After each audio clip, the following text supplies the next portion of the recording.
Salut tout le monde, c'est Sam de Bonnetman pour une vidéo qui sera sous le signe du non-professionnalisme et de la lessive.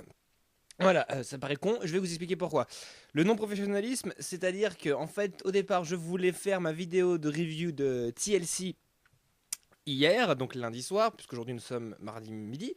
Le problème, c'est que je n'avais toujours pas de pince de micro, j'avais même pas de micro d'ailleurs, du coup, donc je me suis débrouillé, ça revenait à l'idée de faire ça comme je le faisais avant, c'est-à-dire sans micro, mais le son était vraiment trop bas et je ne veux pas faire ça comme ça. Et puis tout simplement, je voulais faire quelque chose de. Je me tiens maintenant à faire quelque chose de propre. Donc je n'ai pas fait la vidéo hier, je vous ai pas mis au courant. Et ça arrive au deuxième point, c'est une vidéo qui sera sous le signe de la lessive, parce que je fais une vidéo deux en un. Oui, vous avez le droit de rire à la blague. Euh, C'est-à-dire que je vais à la fois aujourd'hui comme c'est certainement marqué dans le titre de la vidéo, juste en dessous là, vous donnez les résultats donc de TLC qui ont lieu, le pay-per-view qui a eu lieu dimanche soir, et vous reparlez de Raw qui a eu lieu donc hier soir que j'ai regardé ce matin, et je vais faire tout ça dans une seule vidéo. Alors forcément, je pense que là, elle sera un peu plus longue que d'habitude du coup, mais voilà, je préfère faire un truc deux en un parce que maintenant j'ai les résultats des deux choses. Je vois pas pourquoi j'enregistrerais une vidéo TLC et dans la foulée enregistrer une autre vidéo alors que je peux tout faire en un seul truc. Et puis au final, je pense que vu ce qu'on a à se mettre sous la dent, c'est peut-être pas plus mal, parce que à Raw, pour être tout à fait franc avec vous, j'ai noté deux trois trucs, mais il s'est pas passé grand chose. Mais je reviendrai dessus plus tard. Je vais d'abord vous parler de TLC. Alors voilà, le non professionnalisme aussi de cette vidéo, c'est dû au fait que tout simplement mon ordi était vraiment en train de me lâcher complètement. Et le problème, c'est que je peux pas l'emmener à réparer parce que c'est mon outil de tout. C'est-à-dire que sur une journée, je peux passer 7h30, 8h au travail.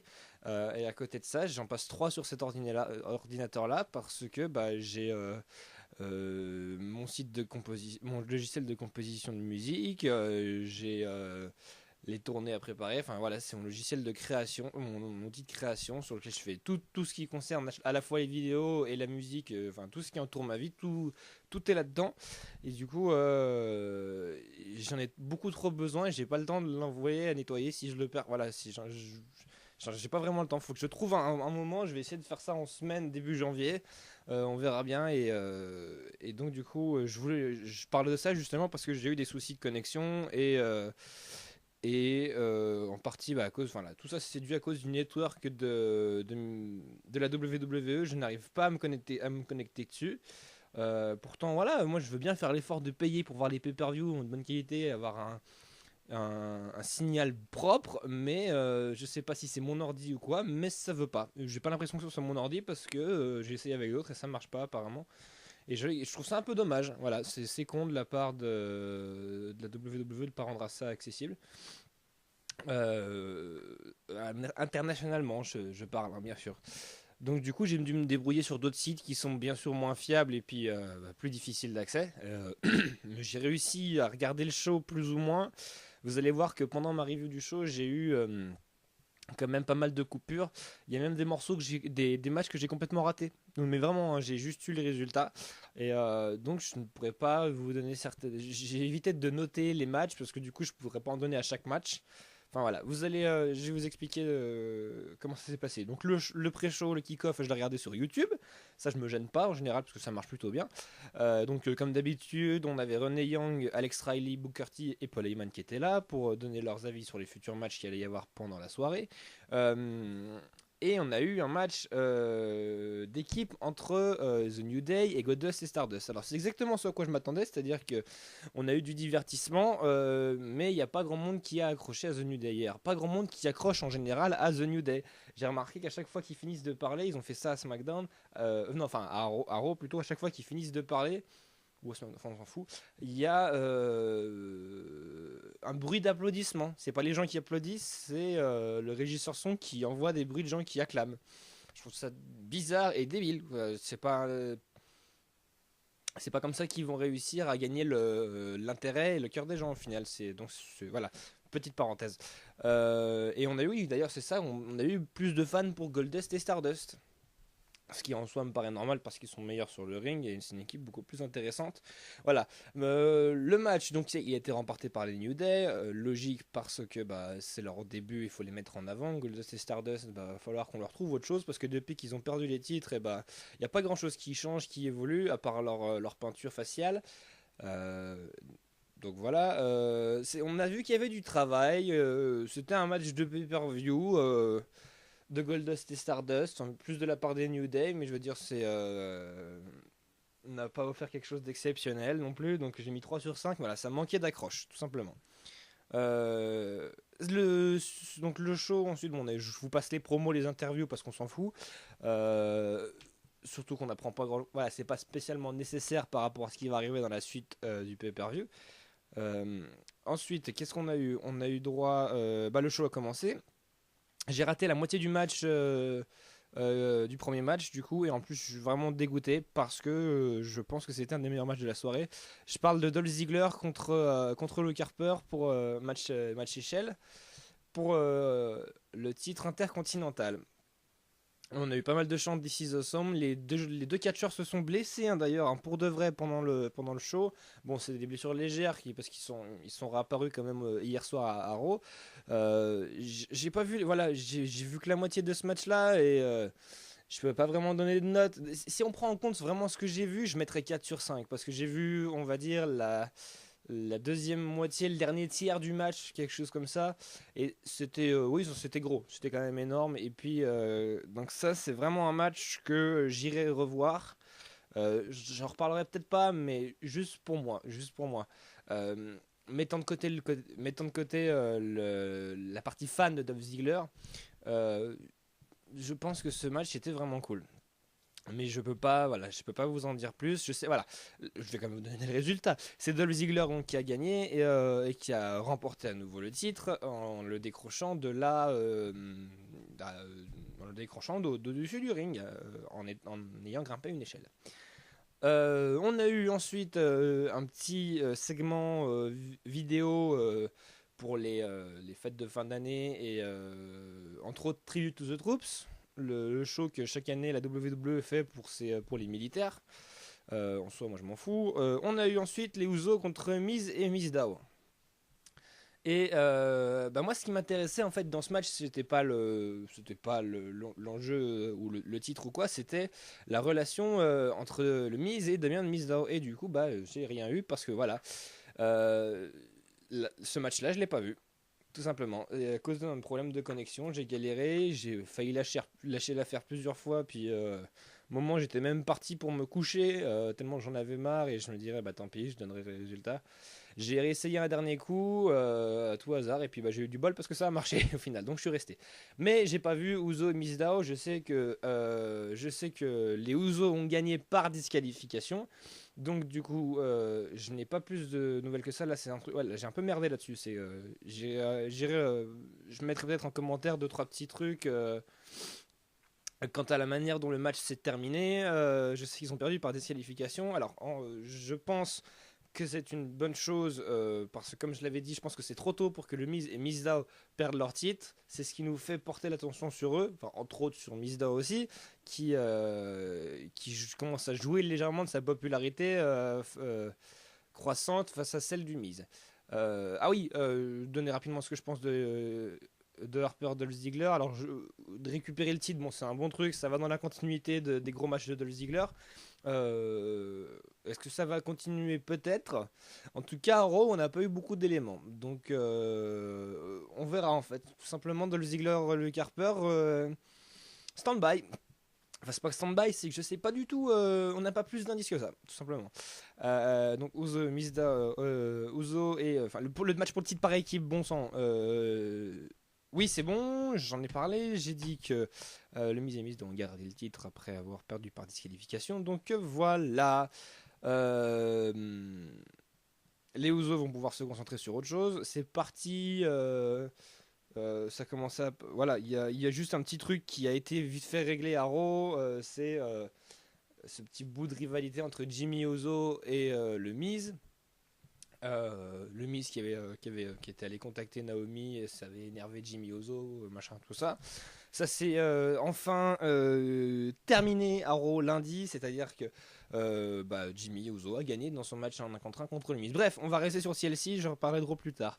On a eu Seth Rollins en backstage qui dédicaçait son match à son futur match face à John Cena. Il le dédicaçait à Stephanie McMahon et à Triple H qui pouvaient pas être là, machin tout ça, pour nous rappeler qu'il est méchant et qu'il fait partie de l'autorité et tout ça. Ensuite, on a eu Big Show et Eric Rowan, et là encore, voilà. J'ai eu l'entrée des deux bonhommes, et c'est tout.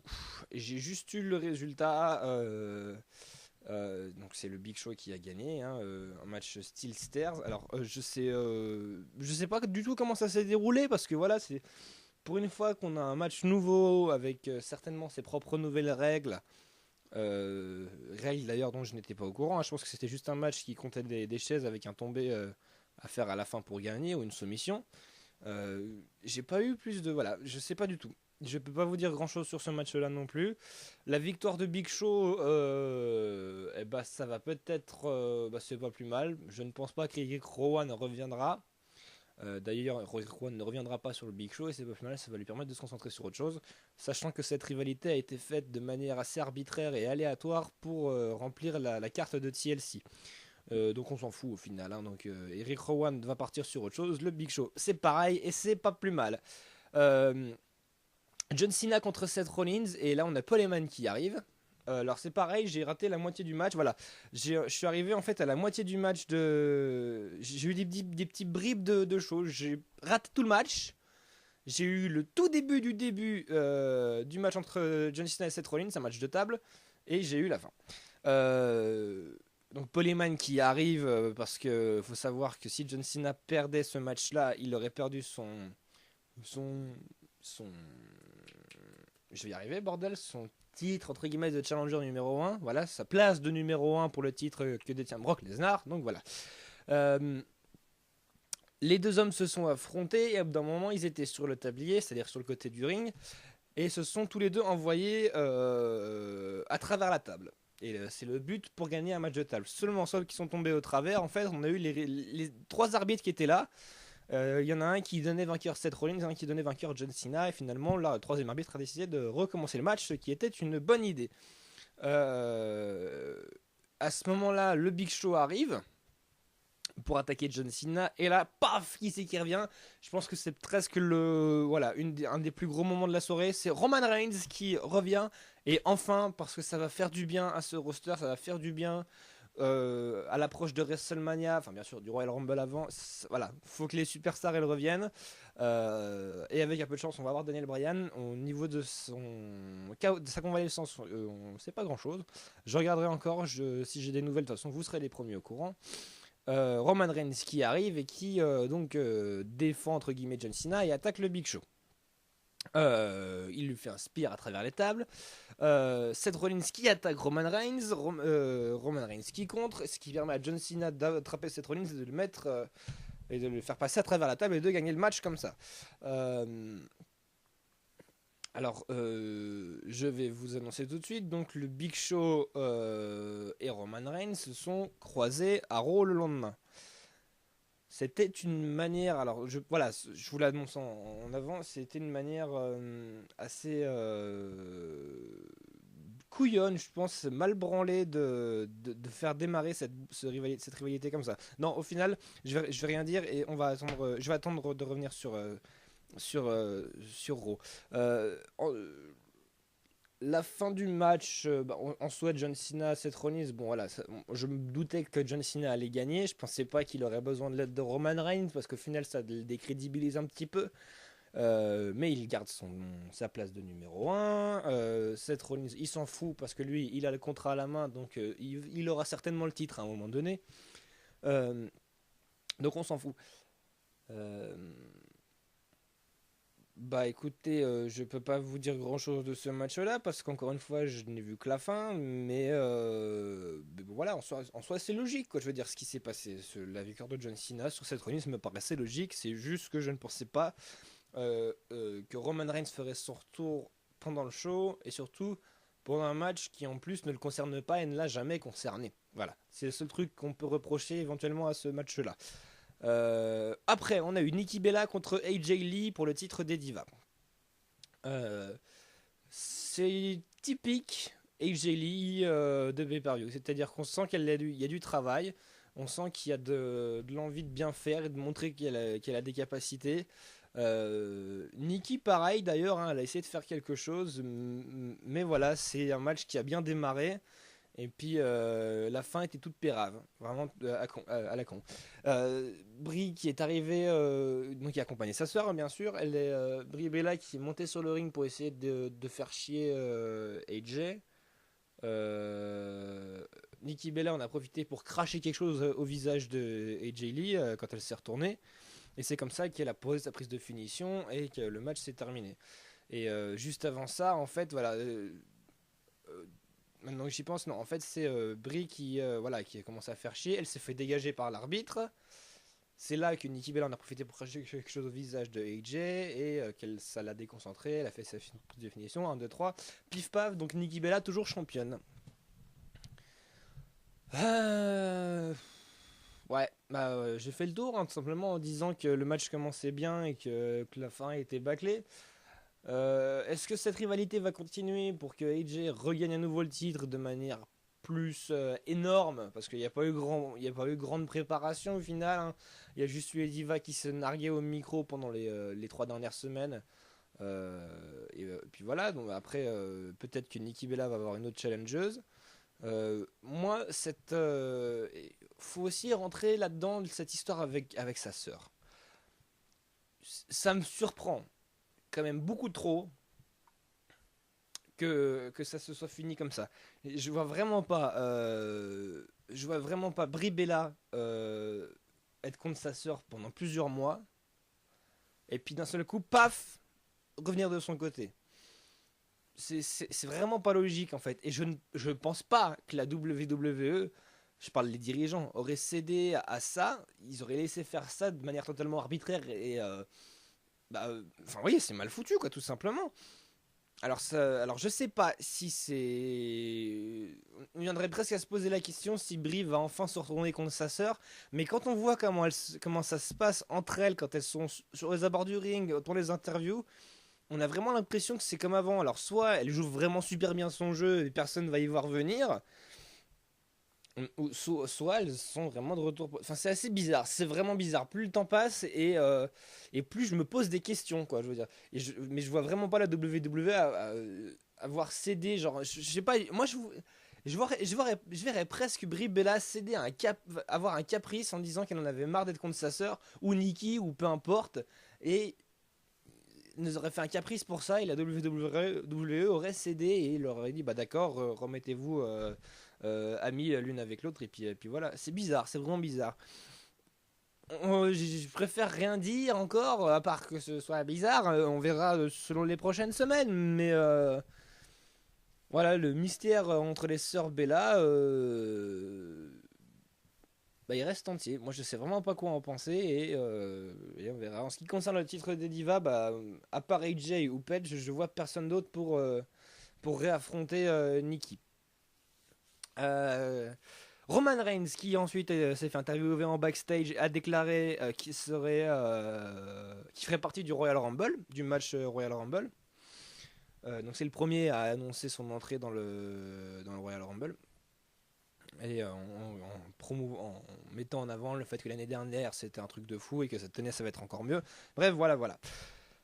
Après ça, on a eu Ryback contre Kane, un match de chaises. Les deux commencent avec voilà. Là, jusque là et jusqu'à la fin du show, j'ai eu un truc propre. Voilà. Niveau connexion, je parle. Les deux commencent avec une chaise dans les mains. Et en fait, là, j'ai été surpris parce que plus le match avançait, plus il me plaisait. Et c'est bizarre parce qu'au début, le match, j'en avais complètement rien à foutre, hein. Donc, Kane, moi, depuis qu'il a laissé tomber le masque et qu'il s'est mis un costard, je m'en fous. Ryback, j'ai toujours eu du mal. Voilà. Et donc, c'est deux personnages qui ne m'intéressent pas basiquement. Je m'en fous. Du coup, les voir s'affronter, je m'en fous aussi au final. Même si on a une stipulation. Et puis encore. Les chaises, hein, on a vu, il y a mieux comme stipulation, hein. Et Et du coup, ça ne m'intéressait pas, mais bon, j'ai quand même regardé le match, hein, pour une fois que je pouvais voir le show correctement.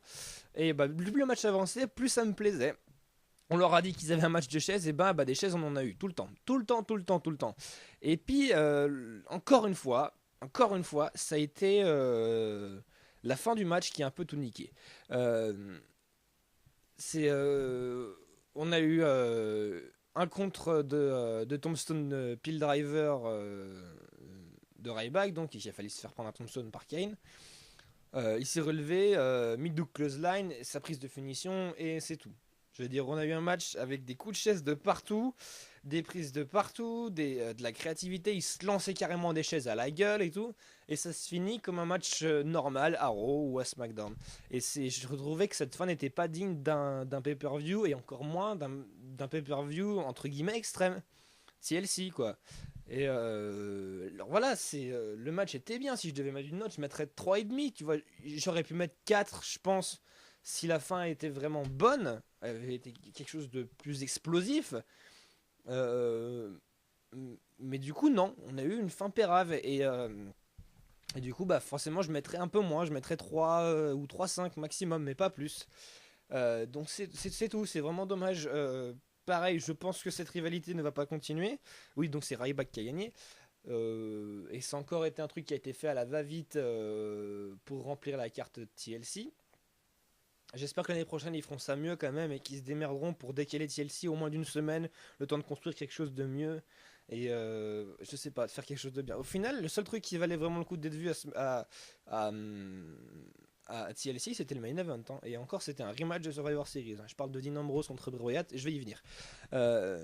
Donc voilà, j'ai pas spécialement envie que ça continue. Si Kane pouvait soit carrément reprendre son personnage avec son masque et ses cheveux, moi ça m'arrangerait bien. Euh, Ryback, faudrait qu'il repasse en heel, il était beaucoup plus, pas plus intéressant, mais je veux dire, ça lui colle mieux, comme on voit sa tronche, on voit sa musculature, moi je le vois plus comme un gros bourrin dégueulasse, plutôt qu'une espèce de Superman trop musclé, quoi. Face, ça va pas, Ryback. Ça va pas. Et puis, non mais feed me more, quoi. Nourrissez-moi plus. Non mais putain, mais remarque, on va rien dire. Hein. Il y en a bien un qui a réussi à se faire un nom dans le catch avec un seul mot, yes. Donc on va rien dire. On verra. Voilà, je préfère me taire. On a eu une promo pour dire que Chris Jericho. Enfin, non, c'est pas ça. Je sais aussi, c'est ça. Chris Jericho qui serait de retour pour Raw, donc qui a eu hier. Finalement, il a juste fait un highlight reel, enfin un de ses talk shows, dans son highlight reel. Après, on a eu Rusev contre Jack Swagger. Lana qui a été coupée au bout de 2 secondes de son discours.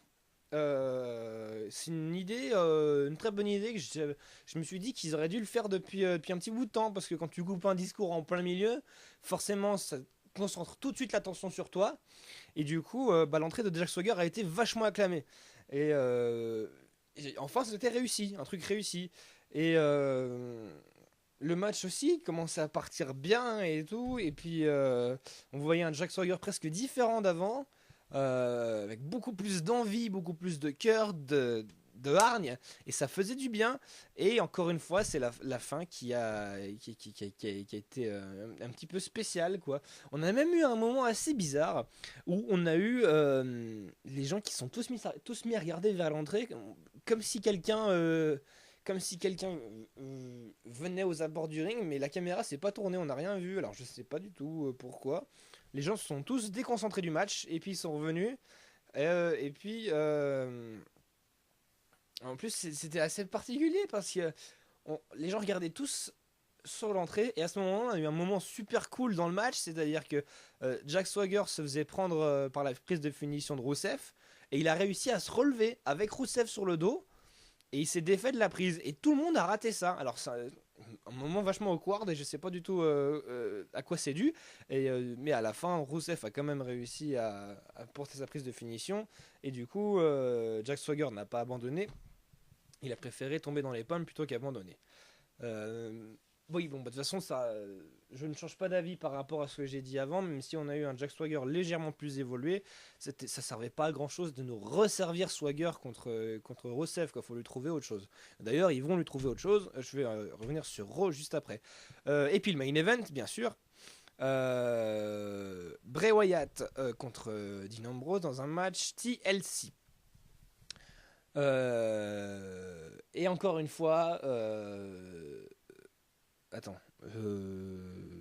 La fin qui entache le reste. Alors attends, je vais relire mes notes au fur et à mesure et je vais essayer de piger pourquoi j'ai pensé ça.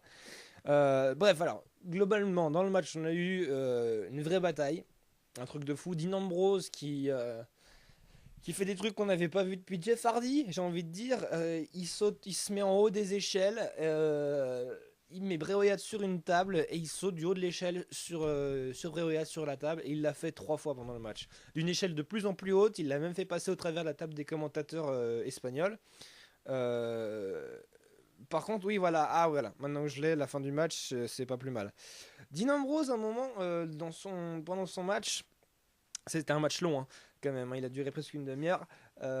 Pendant son match, il essaie de choper des trucs sous le ring et il récupère une télé où il se voit dedans, en fait. Simplement, il y a le caméraman qui le filme. Et donc, du coup, il se voit lui-même filmé par cette caméra dans cette télé.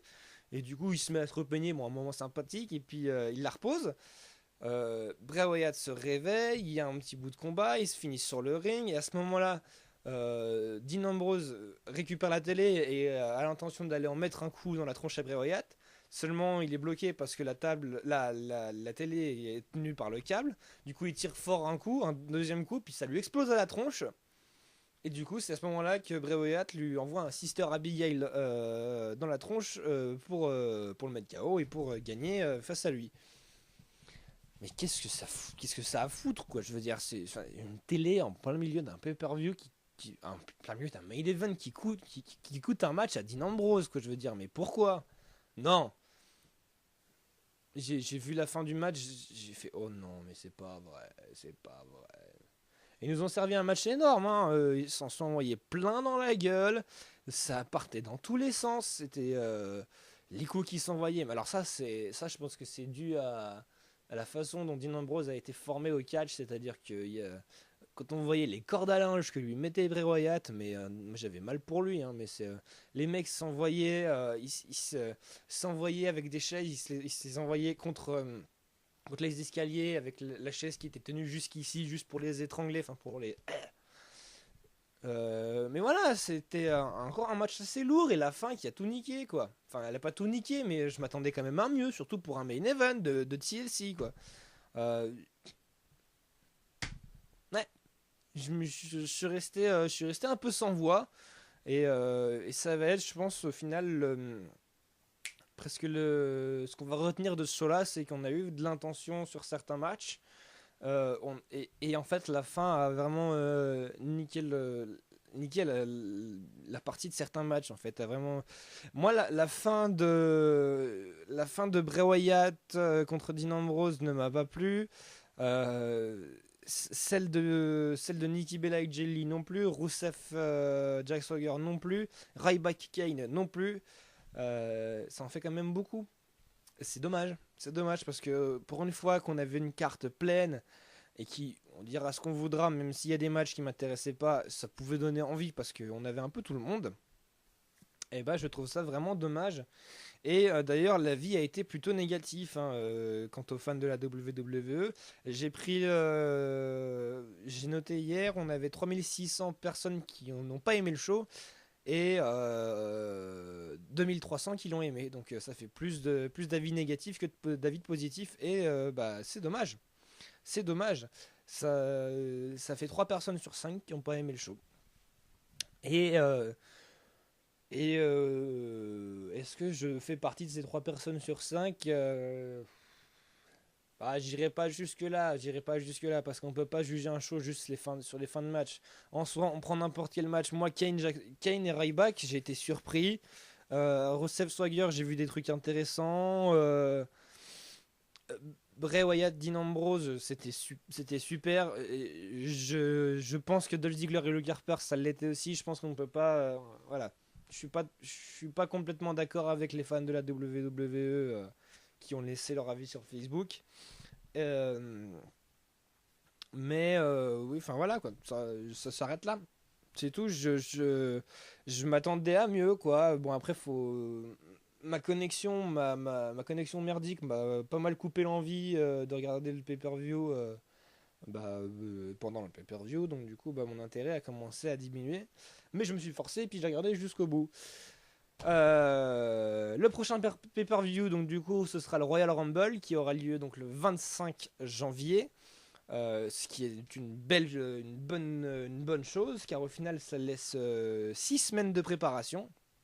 Donc il reste encore 6 SmackDown et 5 Raw jusqu'au Royal Rumble. Alors la WWE a fait ça, je pense, pour commencer à préparer vraiment des nouvelles rivalités, quelque chose de fixe. Et puis aussi, on va avoir les roads de Noël et du Nouvel An et de tout ça qui vont ralentir la progression de certaines feuds parce que voilà, les fêtes de fin d'année sont vraiment mis en avant aux États-Unis. Et donc, on verra bien ce que ça. Mais c'est pour ça, je pense aussi que la WWE prend beaucoup de temps avant le Royal Rumble. Mais aussi, on a bien sûr la road to WrestleMania à préparer avec des rivalités qui ont commencé avant le Royal Rumble et qui vont traîner jusqu'à WrestleMania, s'échafauder autour de ça. Et c'est pour ça que la WWE se laisse du temps avant le prochain pay-per-view.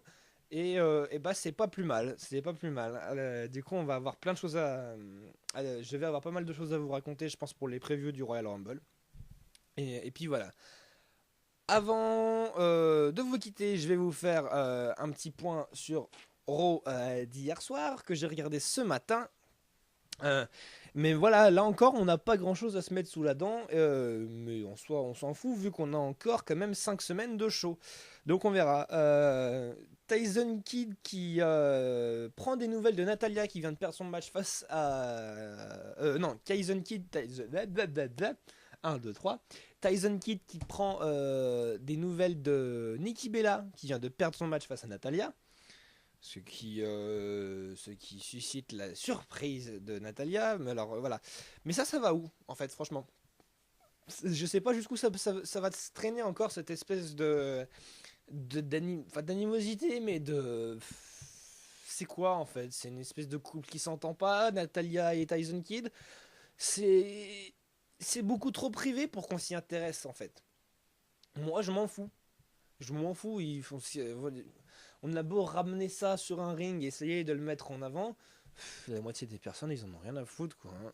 Déjà, Tyson Kidd, faudrait que. Bon, je crache pas du tout sur le catcheur parce que Tyson Kidd est un des meilleurs éléments qu'on a à la WWE. Mais il faudrait qu'il se remette en avant d'autres manières, quoi, déjà. Qu'il arrête de faire semblant de faire une équipe avec Cesaro et qu'il se remette dans les matchs, voilà, qu'il soit pas juste derrière Natalia, quoi. Parce que déjà, en soi, faut que les gens s'intéressent au match de Natalia pour voir cette rivalité commencer. Oui, il faut que les gens s'intéressent à Natalia. Moi, je m'en fous de Natalia. Bon, si elle catche bien, mais voilà, la division Diva, l'intérêt global et général des gens diminue de jour en jour. Donc, je pense que c'est à Tyson Kidd de faire l'effort de mettre tout ça en avant. Euh, le highlight reel, le fameux talk show de Chris Jericho qui parlait à Rusev et à Lana en les faisant chier, en leur disant que ça se trouve, enfin, qui cachaient quelque chose l'un pour l'autre, qu'ils étaient secrètement amoureux l'un de l'autre. D'ailleurs, je crois qu'ils sont vraiment ensemble dans la vraie vie, hein, Rousseff et Lana. Désolé, je pense que je déçois certains fans de Lana. Je me déçois moi-même. Euh, et au bout d'un moment, Rousseff en a marre, il prend le micro, menace Chris Jericho. Et Chris Jericho lui dit qu'il a un adversaire pour lui ce soir. Et c'est Ryback qui arrive. Donc voilà, premier futur match pour le Royal Rumble, Ryback contre Rusev et certainement pour le titre US. Hein, donc, mais c'est pas, voilà. En soi, si on prend l'affiche en tant que telle, si on regarde la tronche des deux catcheurs qui vont s'affronter, c'est une bonne idée parce que c'est enfin, niveau calibre, ça s'équivaut. Rusev qui est réputé pour être ultra puissant. Euh, et Ryback, enfin les deux d'ailleurs au final. Donc voilà, c'est quelque chose, ça se vaut. Mais bon, ça va porter l'attention sur Ryback, mais Ryback n'a jamais montré de côté patriotique. C'est un face assez spécial, c'est-à-dire qu'il a toujours dit que la seule chose dont il se préoccupait, c'était lui-même. Et puis le filet de titre US, bah ça s'en fout, quoi. Je veux dire, c'est pas spécialement intéressant. Bon, ce sera son premier titre, hein, si jamais, donc ce sera un bon début d'avoir le titre US, mais moi je ne suis pas vraiment fan. C'est vrai que par contre, que cela dit, aujourd'hui, maintenant, pour avoir le titre US et le prendre des mains de Rousseff, il y a plus grand monde. Euh, qui pourrait, enfin, qui serait de calibre assez important pour y arriver sans taper dans les hautes sphères. Je vois pas John Cena ou Randy Orton, quoi, par exemple, ce serait pas logique. Mais voilà, à voir, ça va permettre à Ryback d'alimenter lui-même sa propre feud et de devoir affronter Lana qui parle beaucoup, Rusev qui s'y met aussi, donc ça va nous... Même si je suis pas fan de l'affiche, ni du rôle que ça va donner à Rusev, voilà, ça m'intéresse quand même de voir comment Ryback va se démerder avec ça. Adam Rose, qu'on a revu, donc qui a perdu face à Kane. Euh, c'est pareil, ça, je crois que sa rivalité avec le Bunny s'est arrêtée de manière totalement arbitraire. Je pensais que ça allait conduire à un bordel pas possible. Et finalement, non, bon, le Bunny est toujours mis en avant parce qu'il là, il a essayé de défendre, en l'occurrence, euh, il a essayé de défendre Adam Rose. Ça n'a pas marché parce qu'il s'est fait tombstoner la gueule. Hashtag trop bien, mais voilà, encore une rivalité qui a été un petit peu mise à l'abandon. Je sais pas trop pourquoi, comment, si ça va repartir pour après. Donc c'est particulier. C'est particulier. Brock Lesnar de retour, qui est arrivé donc parce qu'on avait annoncé un match entre Chris Jericho et Paul Heyman. Oui, oui, c'est pas une bêtise, hein, je dis pas n'importe quoi. Et du coup, c'était le public qui décidait la stipulation. Puis ils ont décidé de faire un street fight. Donc un street fight, c'est un match qui n'a pas de disqualification. Et du coup, Brock Lesnar est arrivé pour, entre guillemets, défendre Paul Heyman, mais surtout pour mettre Chris Jericho KO. Chose qu'il a fait. Et puis, c'est arrêté là. Donc voilà, pour la première fois, on revoit Brock Lesnar depuis Night of Champions. Son retour a été vachement acclamé d'ailleurs. Les gens étaient contents de le revoir. Moi, je ne vais pas m'éterniser sur ma manière, sur ce que je pense de Brock Lesnar. Donc voilà, prochain match aussi qui est prévu. Donc du coup, voilà, je le répète encore, Brock Lesnar qui affrontera John Cena pour le titre WWE poids lourd au Royal Rumble. Ensuite, Roman Reigns, qui est arrivé pour faire fermer la gueule à Fandango qui disait une connerie par rapport à Chris Jericho. C'est là que le Big Show est revenu. Et donc je reprends ce que je disais tout à l'heure. Je pense que ça c'est pareil, ça va tirer jusqu'au Royal Rumble, Roman Reigns et le Big Show. Donc Roman Reigns est bel et bien de retour avec donc sa tenue de catcheur, hein, plus de cheveux attachés, avec les t-shirts via les interviews via satellite, ça c'est fini. Roman Reigns est en fin de retour et c'est une bonne chose parce que voilà, ça commençait à perdre de son intérêt, surtout avec TLC. Là, va falloir que la WWE prenne un second souffle et qu'elle redémarque sur quelque chose de bon, de plus intéressant. Et donc de le mettre face au Big Show, voilà, encore une fois, ça va demander de la construction. Je pense que le Big Show va pouvoir donner de son expérience au profit de Roman Reigns et on verra comment ça va se débloquer. Je ne vois pas ça durer jusqu'à WrestleMania. Je pense que Roman Reigns sera peut-être sur un plan avec un titre. Ce serait quand même plus intéressant pour WrestleMania. Et le dernier, donc on a eu un main event, un match Steel Cage entre Cena et Seth Rollins. Et Brock Lesnar qui arrive en plein milieu du match pour attaquer Cena, son futur adversaire au Royal Rumble. Et Seth Rollins se relève et du coup finit par serrer la main de Paul Heyman. Alors, sur quoi ça va déboucher? Est-ce qu'on peut penser que Seth Rollins est un futur Paul Heyman guy? Ce serait une bonne idée, ça remettrait Paul Heyman dedans, ça remettrait Seth Rollins avec enfin un manager, parce que Seth Rollins ne sait pas se démerder tout seul. Enfin, c'est ce qu'on nous vend comme image de lui, c'est un truc que je trouve dommage, mais bon, c'est normal, il est il. Vu qu'il n'a plus l'autorité, c'est une bonne chose. Ça serait une bonne chose. que, que Paul Heyman le recrute. On peut même ensuite aller envisager, soyons fous, une espèce de petit bout de rivalité entre Brock Lesnar et Paul Heyman. J'en sais rien, on verra bien. Moi, je trouve que c'est intéressant et que ça a le mérite d'être cité dans ma review. Voilà. Et ben, je pense que j'ai enfin fait le tour en ce qui concerne Raw. Comme vous pouvez le voir, j'ai que 6 points et ces 6 points, pas grand chose. Hein. On n'a pas vraiment grand chose. Euh, on n'a pas vu de Dean Ambrose, on n'a pas vu Bray Wyatt. Je pense qu'ils sont encore en train de se remettre de leur gros match à TLC. On a vu The New Day aussi, mais bon, ça on s'en fout. Enfin, moi je m'en fous. Comme je le répète encore, c'est pas une équipe qui suscite mon intérêt. On n'a pas eu de Dolph Ziggler. Si, on a eu Dolph Ziggler en début de show, qui faisait équipe face à Eric Rowan pour affronter Luke Harper et le Big Show. Donc c'est le Big Show qui a gagné avec Luke Harper. Et puis, mais voilà, c'est tout. C'est juste pour avoir un petit supplément de ce qu'on a eu à TLC, mais ça méritait pas d'être cité ici. Donc voilà, j'en ai terminé avec cette longue et fatigante review de TLC, d'Euro et du coup je pense que c'est ma dernière vidéo de l'année, à moins que j'en ressorte quelque chose d'autre d'ici là. Je travaille bien sûr sur tout le reste. Et vous serez donc les premiers au courant. Je tâcherai de prendre des news quand même de la WWE et des blessures de certaines superstars. J'ai entendu dire que Dolph Ziggler et Luke Harper sont repartis avec 2-3 blessures pendant de leur match. Et je vous tiendrai au courant de tout ça si je trouve. Et bah, qu'est-ce que je peux vous souhaiter pour une fois? Et bah, bonne fête de fin d'année. Et pour me faire un cadeau pour Noël, n'hésitez pas à partager la vidéo, à envoyer la chaîne partout, ou dès que vous avez des fans de catch qui veulent entendre quelqu'un dire des conneries, j'en sais rien. Laissez un commentaire aussi, n'hésitez pas, j'ai envie de discuter de ça, c'est pas parce que c'est les fêtes que ma passion pour le catch diminue, voilà, ça n'a aucun rapport, mais on s'en fout. Et puis voilà, tout simplement, j'ai terminé. Je vous souhaite une bonne année, des bonnes fêtes. Bourrez-vous bien la tronche. Faites attention quand même sur la route. Et puis bah, rendez-vous l'année prochaine en 2015. Ciao, ciao les amis!